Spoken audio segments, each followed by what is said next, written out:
Boa noite, amada igreja. Quem fala é o presbítero licenciado Ricardo. E hoje vamos começar com uma série de estudos naquilo que ficou conhecido na história como o Sínodo de Dort.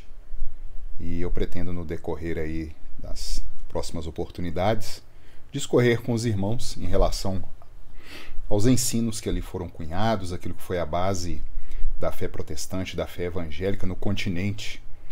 E hoje nós vamos começar trazendo um panorama mais histórico daquilo que ocorreu no momento em que este sínodo foi convocado, e colocaremos os irmãos a par da importância de se conhecer a história da sua fé, meu irmão.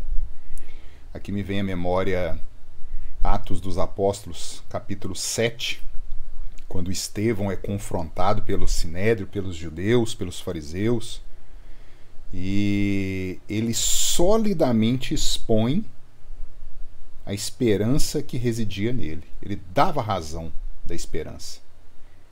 E ele começou a discorrer naquele momento de opressão, desde Abraão, passando por Isaac, Jacó, os 12 patriarcas, o sofrimento enfrentado ali no Egito, até que Deus levanta Moisés para conduzir o povo pelo Êxodo, e demonstrando na continuidade ali da história que ele estava defendendo a incredulidade que aquele povo demonstrou, e como que quando as pessoas são confrontadas com a fé bíblica, elas endurecem o coração, e como aquele povo lá atrás matou os profetas, assim também naquele momento na história de Estevão eles estavam fazendo a mesma coisa. E foi dito e feito. Eles pegaram e apedrejaram Estevão.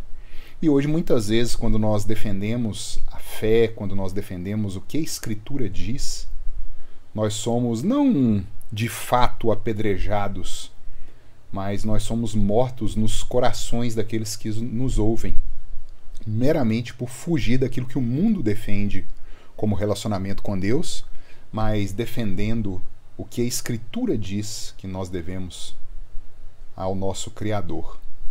Então, neste primeiro momento, nessa primeira aula, nós vamos ver o contexto, o que estava acontecendo quando este sínodo foi convocado e o porquê dele. Vou passar aqui os slides. Então, meus irmãos, nessa introdução nós vamos ver aqui um descritivo histórico. Eu vou trazer aqui o ano, a localização, contexto social, cultural, econômico, político, para a gente entender o que está envolvido nisso. Depois nós vamos passar no segundo momento aos atores, aos envolvidos mesmo no sínodo e as suas motivações. E por último aqui ver um pouco da estrutura, tanto do próprio sínodo quanto do documento que dali saiu. E é interessante, eu já peço aos irmãos para tentarem, como que geralmente vem a heresia, vem o erro teológico, para que haja uma reação, e a forma correta de se defender a fé vem logo em seguida. Eu não sei se os irmãos já perceberam isso. Eu pego aqui alguns exemplos na história, por exemplo. Pelágio, da Bretanha, quando ele trouxe a heresia do pelagianismo, e veio Santo Agostinho para combater, e a igreja declarou Pelágio como herege. Nós temos também outro exemplo, o Erasmo de Roterdã, quando veio com as suas ideias heréticas sobre livre-arbítrio, e Lutero combateu veementemente aquele pensamento dele. Nós temos a própria teologia liberal, e com uma reação que houve da academia ali nos Estados Unidos em relação a essa defesa da teologia liberal. Então, geralmente a gente vê esse padrão. Há um desvio da fé genuína bíblica, muitos são levados atrás daquilo, mas Deus sempre preserva um remanescente para vir com a ortodoxia, aquilo que é correto, a maneira correta de se dar glória a Deus por meio da sua palavra.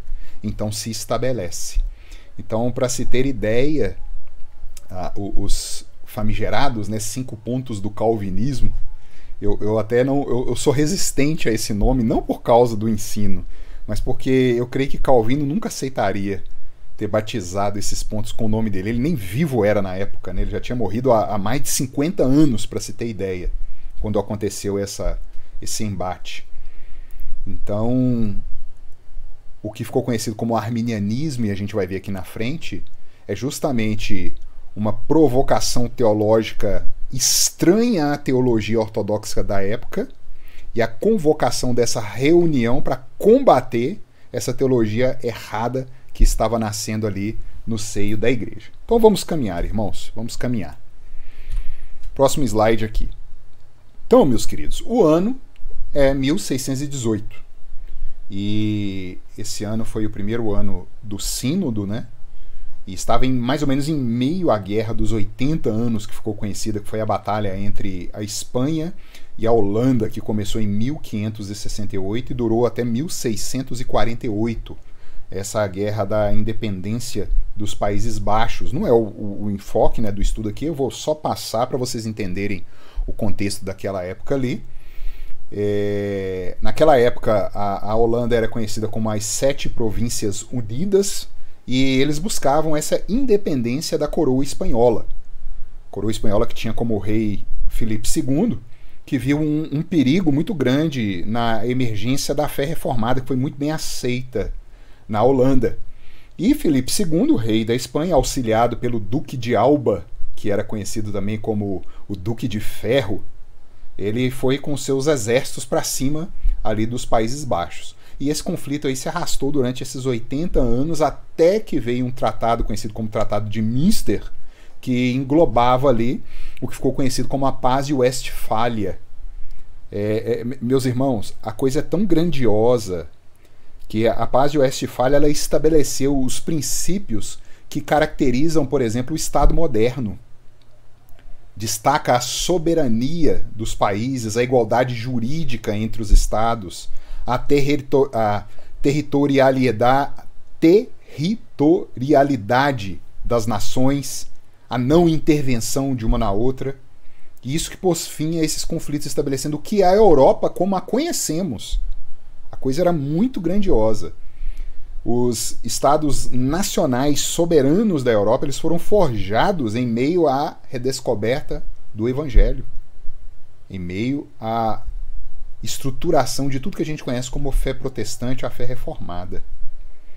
E no meio desse turbilhão, né, de mudanças, com a Europa dividida, porque ainda não possuía uma identidade teológica claramente definida, e uma série de documentos e confissões e tratados de teor reformado sendo desenvolvidos e com uma qualidade assim teológica impressionante, eles foram buscar lá na patrística, passando ali pela Idade Média, onde a fé foi abafada, até o século XV, finalzinho do século XV, com os pré-reformadores, e eles foram desenterrando aquilo que havia sido ocultado, e a fé começava a brilhar para o povo da Europa.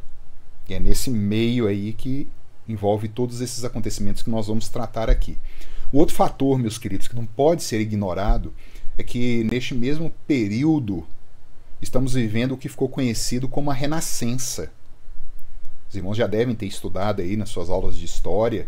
É o florescimento das artes, da filosofia, da ciência, é o retorno às fontes antigas filosóficas, o surgimento do capitalismo, a mudança significativa das relações comerciais, sociais, culturais, o germen da emancipação do homem, a emancipação do homem tão celebrada, né, no iluminismo, eles já são vistos neste período, com o retorno do egocentrismo, com a diminuição da graça, e eu uso esse termo graça aqui, conforme Franz Schaeffer usa naquela obra dele, A Morte da Razão, a diminuição do sobrenatural, e a natureza, a matéria passa a engolir o sobrenatural, porque agora nós conseguimos explicar as coisas, nós não precisamos recorrer mais ao sobrenatural.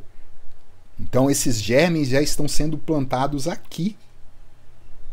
E como sempre, os movimentos sociológicos, antropológicos, filosóficos, psicológicos, econômicos, eles se refletem na igreja, se refletem no pensamento teológico da época.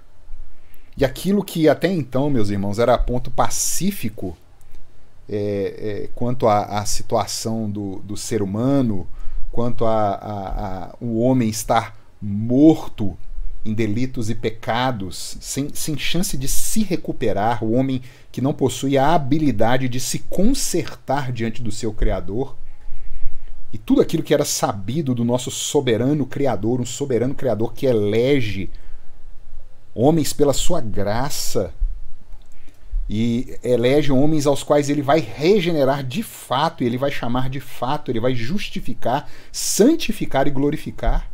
Esses pilares que eram pontos pacíficos, eles começam a ser colocados em xeque com essa nova percepção humanista que está se desenvolvendo, essa mudança que vocês estão vendo aí no slide que está na tela com vocês aí. Essa nova maneira de se encarar o mundo, a cosmovisão está sendo transformada. Não eram mais as escrituras que ditavam a essência do homem e de Deus, mas o que ditava a essência do que é o homem, a essência de quem é Deus, é a percepção caída deste mesmo homem. É o que ele entendia de si, é o que ele entendia do Criador, essa percepção corrompida que era a juíza, aquela que batia o martelo final agora. E ali começa esse movimento subjetivista. O sujeito dá as suas impressões. E não é tão explícito não, viu, irmãos? Não tem algo que você diga assim, olha, você vai percebendo isso, porque a gente tem o conhecimento de toda a história hoje. Na época eles não tinham esse conhecimento. Nós podemos olhar para trás hoje, e assim como Estevão falou lá com aqueles fariseus que o apedrejaram, que eles estavam fazendo exatamente o que os profetas sofreram, e os pais haviam feito com aqueles profetas, Estevão teve essa visão da história, é o que eu chamo a igreja hoje a ter. Nosso pastor tem pregado no Catecismo de Heidelberg, que é da mesma época, eu vou comentar sobre ele aqui. Nós vamos começar agora com esses estudos no Sínodo de Dort. Então é para a igreja ser alimentada, nós não estamos querendo aqui formar doutores, mestres, não. É para você conhecer um pouco da história, como você conhece a história da sua família, quem foram seus avós, talvez até os seus bisavós, tataravós, conhecer um pouco da fé, da esperança que há em você. E é o que se perdeu grandemente durante a caminhada humana. E nesse contexto aqui de subjetividade, a objetividade das escrituras, com as suas ilustrações, com as suas metáforas, com as suas imagens, suas parábolas, que nos dizem que nós não podemos nada quanto à fé e à nossa salvação, isso tudo é colocado em segundo plano, dando espaço a esse novo homem que está surgindo ali, nesse novo contexto social, econômico, um novo homem que era forjado no meio daqueles eventos. Então nós precisamos perceber, quando começarmos a estudar as proposições que foram feitas neste sínodo aqui, o que está por trás, qual é o pano de fundo disso tudo que está sendo dito. Vamos continuar aqui, vou passar mais um slide. Então, quem são os envolvidos e as motivações? Coloquei uma frase aí no slide, né? Nada é sem origem e tudo tem um começo e uma motivação. Nada nasce de um dia para o outro. Vocês vão ver como que a história é longa. Algumas décadas aí precisaram passar até que fossem tomadas as devidas providências.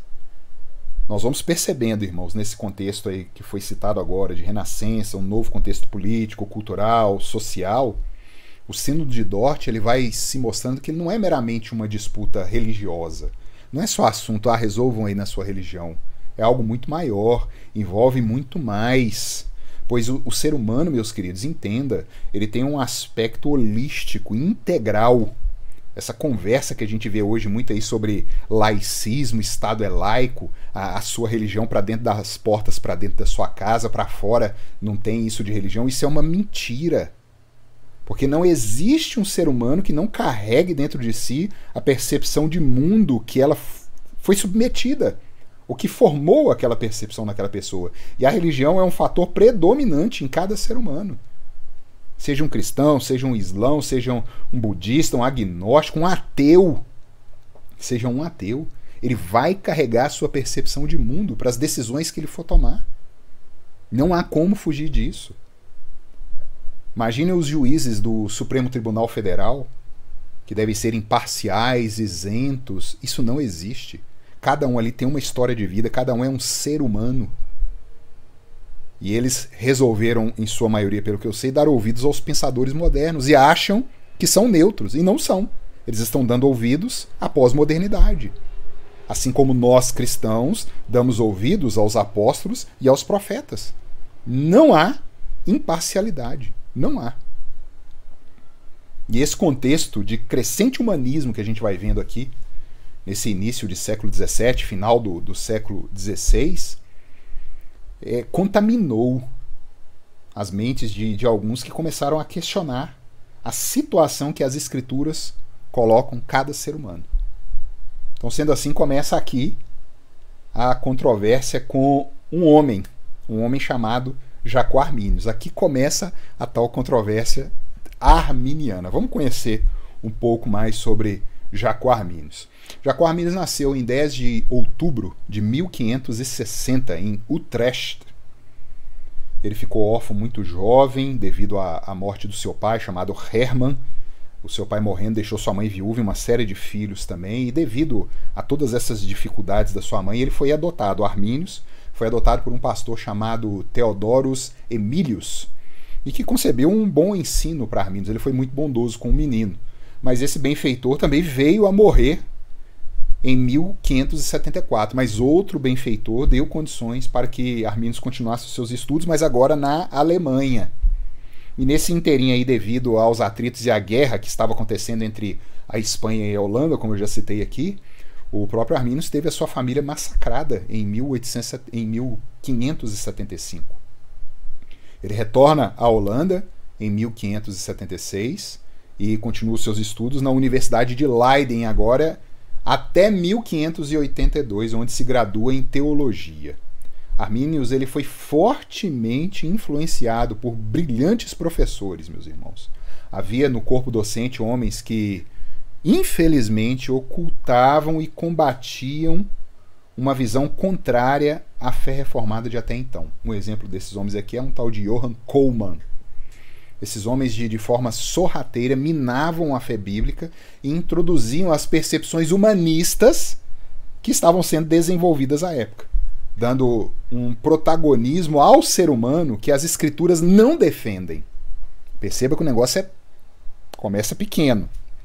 Após 1582, de formado, Arminius estudou também com o grande reformador Teodoro Beza, em Genebra, que inclusive o recomendava como um teólogo e pastor promissor. Era um homem muito inteligente.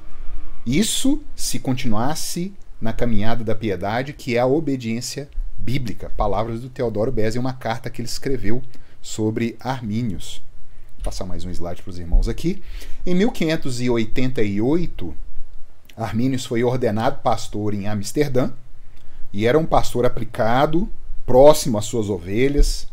E houve uma peste muito pesada em 1602 e que varria Amsterdã. Arminius ele adentrava os lares que ninguém queria dar atendimento e levava água, levava alimento, confortando, consolando as famílias. Ele é um ambiente de muito sofrimento da humanidade que ele passou. E durante esse período, irmãos, de 1587 até 1603, quando ele foi chamado para dar aulas agora na Universidade de Leiden, algo foi sendo transformado na visão de Arminius, que defendia fervorosamente a fé reformada. A visão teológica ortodoxa reformada dele foi sendo mutada, e esses elementos humanistas da época sobre a capacidade do homem caído começaram a assombrar a sua teologia. Em 1591, que parece que foi o ponto de inflexão, esse marco, grava essa data, 1591, numa série de sermões na Epístola de Paulo aos Romanos, Arminius fez uma interpretação até então do capítulo 7 que era estranha ao entendimento bíblico. As pessoas defendiam que ali, em Romanos 7, essa percepção grandiosa da pecaminosidade Era fruto de um homem crente, maduro na fé, e que percebia que um Deus santo não poderia coadunar com uma rusga de pecado. Mas Armínio defendeu justamente o contrário. Armínio defendia que o homem que Paulo descreve ali no capítulo 7 é um incrédulo. E esse incrédulo sendo naturalmente confrontado com a lei e no seu interior se revolvendo e vendo a sua impossibilidade de salvação. Neste momento, Armínio ele foi alcunhado de pelagiano. Porque Pelágio defendia uma doutrina e foi combatida na época que se assemelhava a isso. E essa disputa ela se acirrou, ainda mais quando ele chegou em Romanos capítulo 9, quando ele dá pouca ênfase nos decretos de Deus. Vocês lembram o capítulo 9? O capítulo 9 diz que para que prevalecesse o conselho, os decretos de Deus quanto à eleição, não haviam nascidos ainda os gêmeos, nem feito bem ou mal. Quem tinha que prevalecer era a vontade de Deus. Armínio deixou isso de lado e Deus deu mais ênfase à resposta humana pela fé ao chamado, desenvolvendo assim novas opiniões sobre graça, predestinação, livre-arbítrio. Então a coisa, olha que interessante, 1591 e a coisa se arrastando. Em 1604, essas questões, esses problemas se tornaram públicos. E entra ali mais um ator, mais um personagem chamado Francisco Gomarus para fazer esse contraponto com Jacó Arminius. Esse Francisco Gomarus também era professor da Universidade de Leiden. A coisa foi tomando tal vulto que eles começaram a dar voz a esse embate.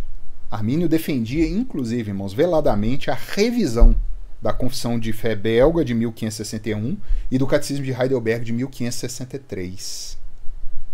Aí uma classis foi convocada. O que é uma classis? É um órgão administrativo de pastores, como se fosse o nosso presbitério.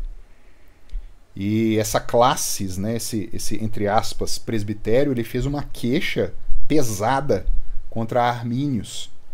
E Armínios, vendo-se acuado e querendo evitar maiores problemas, solicitou em 1608, solicitou ao Estado da Holanda uma autorização para se pronunciar e expor assim as suas opiniões. Então, em 30 de maio de 1608, quer dizer, nós estamos ainda há 10 anos do concílio, perceba, Armínio e Gomarus foram autorizados pelos estados holandeses a fazer o discurso perante a Suprema Corte em Haia. Então vocês estão vendo que não é meramente uma questão religiosa.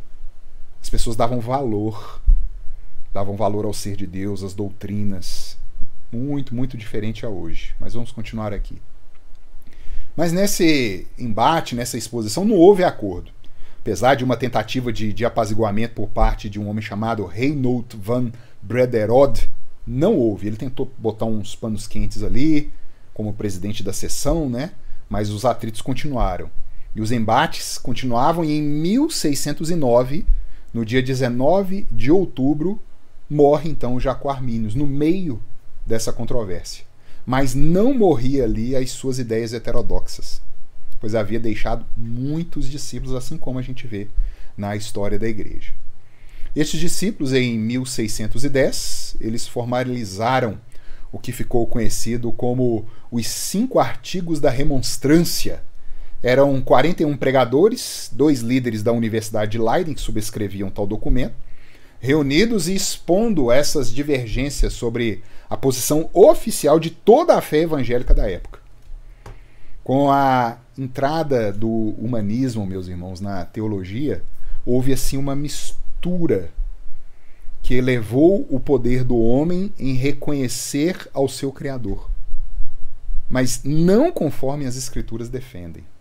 São diferenças que parecem sutis, como eu falei aqui, que podem não configurar num primeiro momento uma agressão à ortodoxia, como tentaram entender na corte de Haia, mas que são fissuras, são rachaduras que aumentarão e que levarão à ruína a fé legítima da igreja.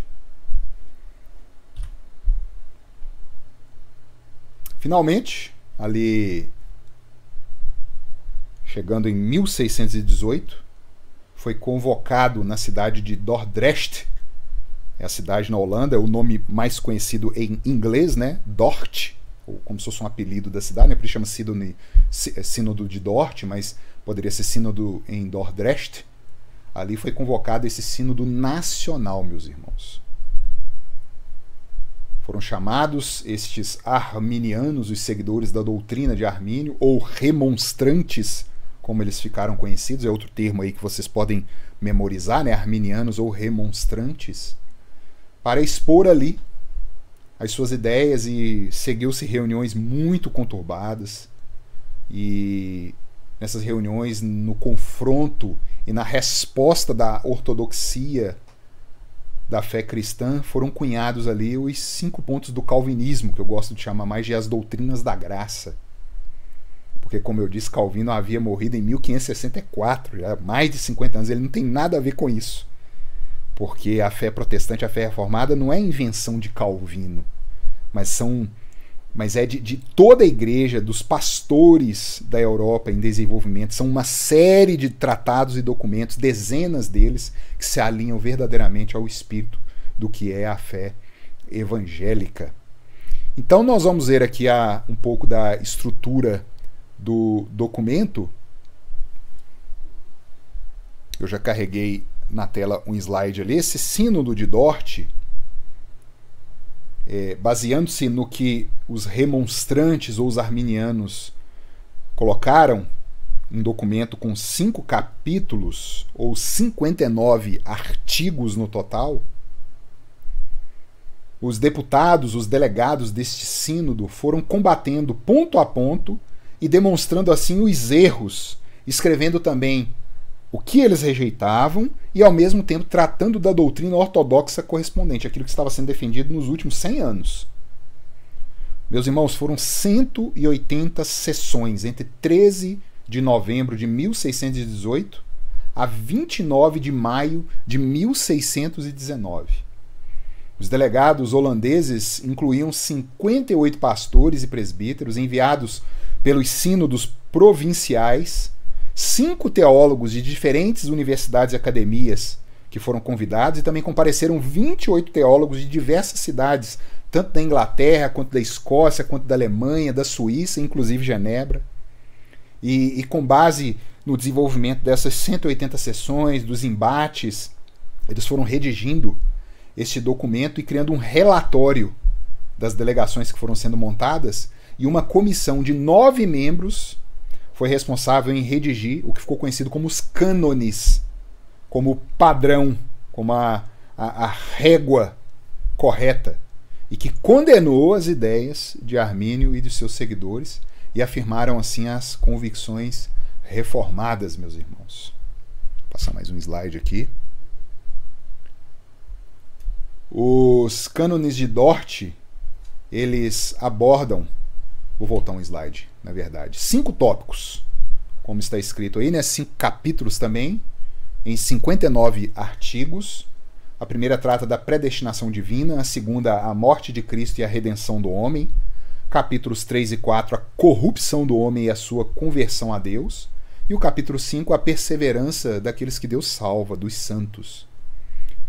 As principais ênfases do documento são as seguintes, meus irmãos. Deus elege e reprova, olha só, são a ênfase do documento remonstrante. Deus elege e reprova, não com base na previsão de fé ou incredulidade, mas por sua vontade soberana. Vocês percebem? Os arminianos defendiam que Deus salvava pela previsão de fé. Aí o documento, não. Deus salva pela sua soberana vontade e não na previsão de fé. Nós vamos ver isso aí nas próximas aulas. A morte de Cristo foi suficiente para todos, mas ela é eficaz, ela tem endereço somente para os eleitos de Deus. Outro ponto, mediante a queda, a humanidade ficou totalmente corrompida. Não há graça inerente a nenhum ser humano. Deus precisa conceder. A gente vai ver aqui mais à frente a tal da graça preveniente. Não há onde a Escritura defenda isso. A graça de Deus atua de forma eficaz para converter os descrentes, embora não faça por coerção. Esse é um grande mistério do novo nascimento, né, da regeneração. Deus preserva os crentes de modo que não podem decair totalmente da graça. Esse é um ponto que causa tanta confusão hoje, né? A gente vê irmãos queridos que foram embora, debandaram, e muitos morrem na incredulidade. Perdeu a salvação. Eu falei, não, João fala abertamente. Saíram do nosso meio porque não eram dos nossos. A parábola do semeador, estava ali em festa, mas na hora que vem a tribulação, na hora que vem a disciplina, na hora que vem os entraves, é que mostra verdadeiramente quem é. É quando começa a travessia do deserto, é que as pessoas mostram o que tem no coração. E essas declarações foram resumidas em algumas expressões conhecidas, então, como os 5 pontos do calvinismo: depravação total, eleição incondicional, expiação limitada, graça irresistível e a perseverança dos santos. E que em inglês, né, alguns irmãos já podem ter visto, gera aquele acróstico tulip, que é tulipa, né? Por isso que o símbolo do sínodo de Dort é uma tulipa, que dá exatamente isso nos seus termos em inglês. Então, caminhando aqui para o final, para a igreja protestante, meus queridos irmãos, os cânones de Dort, a confissão belga, o catecismo de Heidelberg, que o nosso pastor já está expondo há algum tempo, e um pouco depois os documentos de Westminster, né, a confissão de fé de Westminster, o catecismo maior, o breve catecismo, eles são os principais documentos produzidos e de fidelidade bíblica inigualável até o presente momento. São documentos que podem ser escrutinados, podem ser avaliados, podem ser indagados, questionados, mas até hoje, passados aí, vou arredondar aqui, né, 500 anos da Reforma e 400 anos da escrita destes documentos, quase 400 anos no caso das confissões de fé de Westminster, que foi ali a sua conclusão em 1649, já tentaram propor e tudo, mas não conseguem, porque é a expressão fiel bíblica do que é aquilo que a Escritura diz. Em primeiro lugar, nós temos a Escritura, com certeza, mas da Escritura nós temos milhares de religiões que dizem defender a mesma Escritura. Então, homens fiéis se assentaram e digitaram um documento, a nossa fé, a nossa maneira de interpretar a Escritura, usando da própria Escritura, daquilo que ela diz sobre si mesma, sobre Deus, sobre Jesus Cristo, sobre o Espírito Santo, sobre os homens, está aqui, com as devidas referências. Isso facilita demais a nossa vida.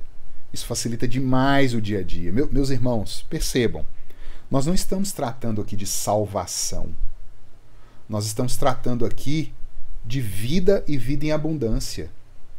Existem irmãos verdadeiramente crentes que não defendem os 5 pontos do calvinismo, as doutrinas da graça.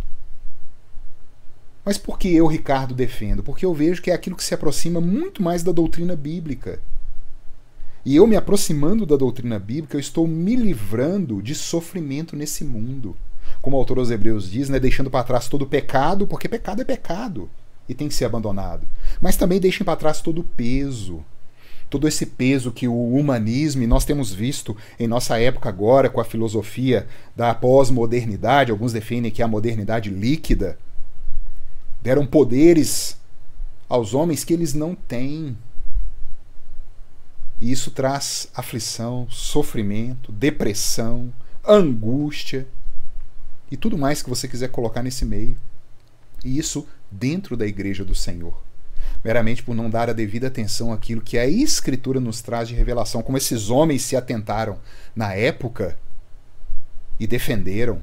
Não é dessa forma que eles estão dizendo. O homem está perdido e morto, assim como o apóstolo disse, assim como todos os profetas disseram. Não é como esses homens estão defendendo. Deus previu a fé e salvou porque fulano creu. Não! Todos não podem crer e Deus escolhe aqueles a quem Ele dará a fé, o novo coração, o novo nascimento, como Jesus Cristo defende com Nicodemos em João capítulo 3. E assim como o uso dessa metáfora fantástica de Jesus Cristo, quando um bebê sai do ventre da mãe, ele não pode fazer nada a não ser chorar, clamar, sentir frio, fome, medo. Assim são os novos nascidos, que clamam por Deus, mas porque foram nascidos do alto. Uma criança não escolhe o momento em que ela vai nascer, é o pai e a mãe que a fecundam no ventre materno. E Jesus não usou essa ilustração à toa para a gente julgar isso fora. Um crente não escolhe o momento em que ele vai reconhecer a Deus e caminhar até Deus. Nós amamos a Deus porque Deus nos amou primeiro, palavra do apóstolo João. E aqui eu vou caminhando para o final e peço que os irmãos pensem. Nós vamos ver que são duas doutrinas tremendamente opostas.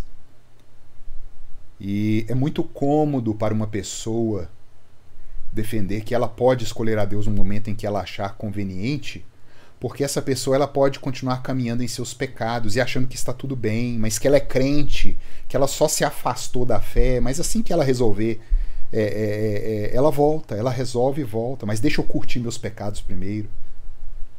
Essa é uma visão humanista da salvação. Mas a salvação bíblica diz que você foi tirado do cativeiro do Egito, sendo pecador e inimigo de Deus, para agora, depois de salvo, ser santo.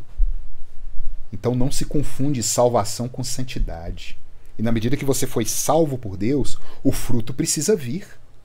E se não tem fruto, é porque você não foi salvo, você não foi alvo da graça de Deus, quiçá seja um eleito, porque nós não sabemos quem são os eleitos. O único que sabe quem são os eleitos é o Senhor. E nós chamamos esses eleitos pela pregação da palavra de Deus. Como eu vi um debate de um pastor calvinista com outro arminiano uma vez, depois de defender a sua visão, o pastor arminiano, com toda a sua empáfia, diz assim: mas 85% da igreja brasileira é arminiana.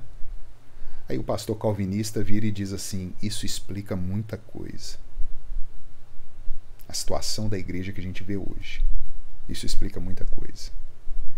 E aqui eu finalizo, irmãos, mediante a graça de Deus. Qualquer dúvida, enviem pelo formulário da igreja, enviem no WhatsApp do grupo da igreja. E eu queria terminar fazendo uma oração, pedindo a Deus que dê bom termo, oportunidade de a gente continuar nesses estudos e ver aquilo que foi defendido, a nossa fé. O ser presbiteriano, o ser calvinista, o ser bíblico e defender a soberania exaustiva de Deus sobre todos os acontecimentos do mundo. Vamos orar, queridos. Santo Deus, nós damos graças, Pai.